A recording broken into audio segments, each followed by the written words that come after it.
Ashadhi वारीमध्ये urban नक्षलींचा शिरकाव झाल्याचा गंभीर आरोप शिवसेना आमदार मनीषा कायंदे यांनी केला होता। त्यावर आता शरद पवार यांनी प्रतिक्रिया दिली आहे। मनीषा कायंदेंच्या वक्तव्यावर शरद पवारांची प्रतिक्रिया समोर येते। एखाद्याचा विचार पटला नाही की त्याला नक्षलवादी ठरवलं जातं, असं शरद पवार म्हणाले आहेत। प्रबोधन करणाऱ्यांना अर्बन नक्षल म्हणणं चुकीचं आहे।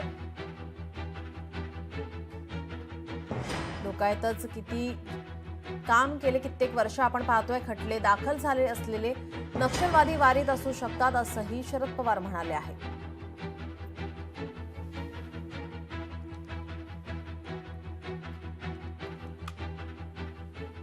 या पवित्र वारीमध्ये काही लोक असे घुसलेले आहेत आणि ते देवाला मानत नाहीत, धर्माला मानत नाहीत।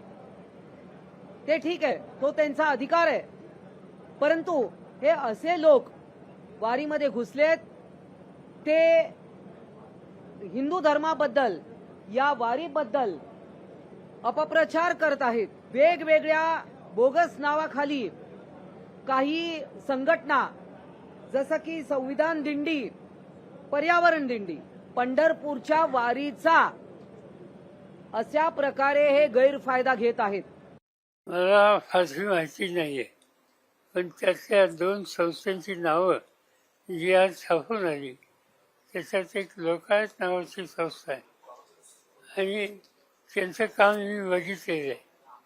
प्रागतिक विचाराची आणि ह्या जुनाट विचार जे आहेत त्याच्या विरुद्ध एक जनमत तयार करण्याचं काम ते गेले अनेक वर्ष करतात।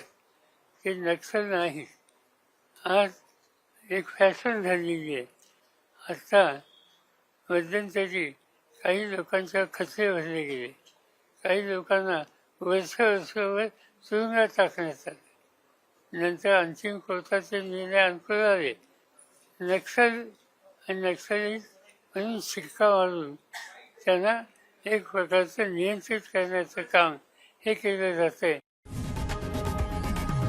लोकशाही मराठी ऐका, पहा, जागरूक रहा।